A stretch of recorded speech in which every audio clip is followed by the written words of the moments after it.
Okay, I tried video during class and for some reason my focus went out. So if you need a refresher or you weren't in class with us today, this is what we did. We took our sketchbooks and we have lots of empty pages in our sketchbooks and we just practiced the steps first. I asked everybody to draw either a square or a rectangle shape with nice sharp corners and straight sides. And then I asked friends to draw a shape that has curves. So something that has like a gentle curve. And I will do this in Sharpie so you can see it. We are working for this project completely in pencil.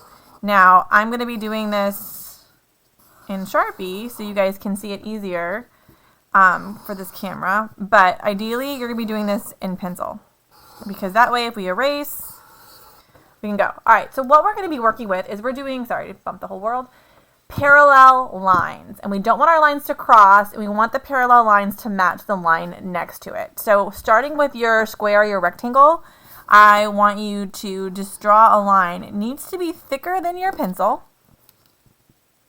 but not too thick. Then you're going to turn your paper, starting at the top, about the same width, and bring it down.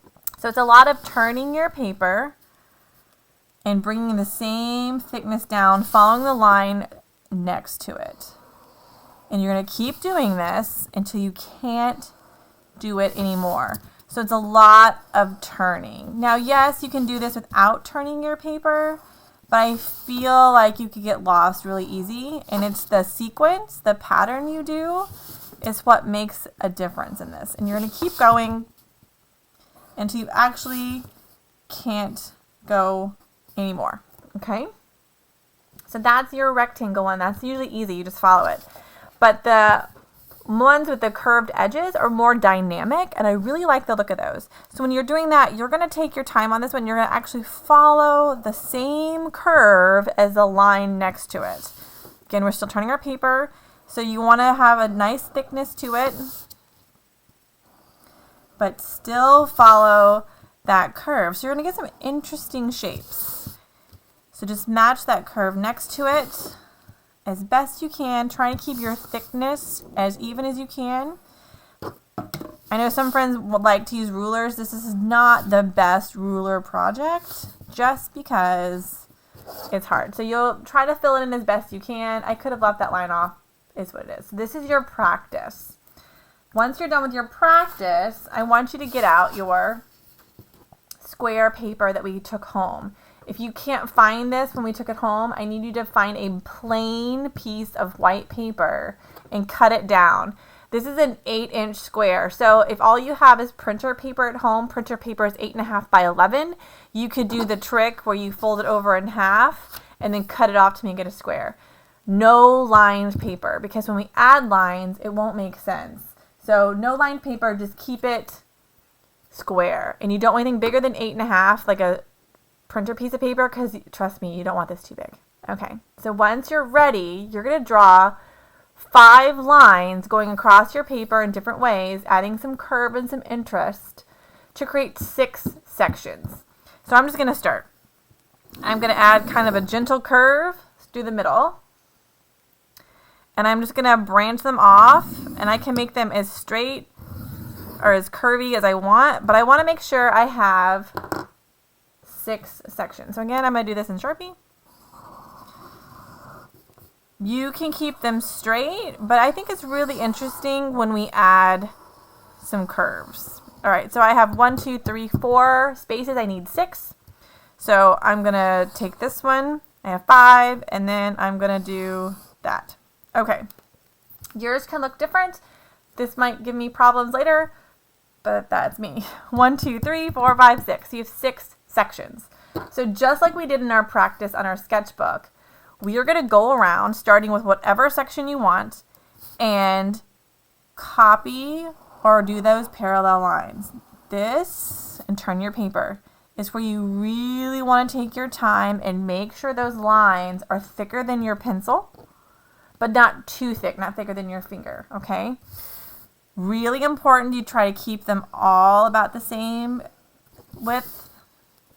Bring it down as best you can, following those curves. And sometimes you're going to run out of space, and I'm going to show you. You just keep going the best you can. So as soon as you run into a line, you stop. Okay? You're just mimicking that line, trying to keep things right. So I'm going to leave this space blank. I could draw another line here, but I don't know if I need to. So I might leave that one blank.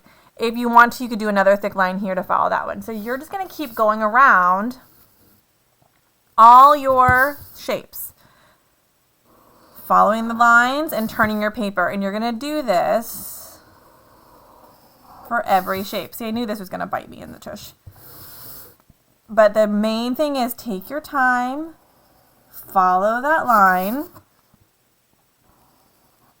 trying to keep the thickness as even as possible. No, I'll do one there. All right. And just keep going. When you're done, it should look something like this. And we're just going to leave it. Yours is in pencil.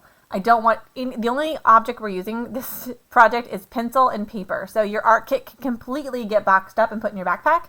So I'm just going to keep going around each section until it's filled.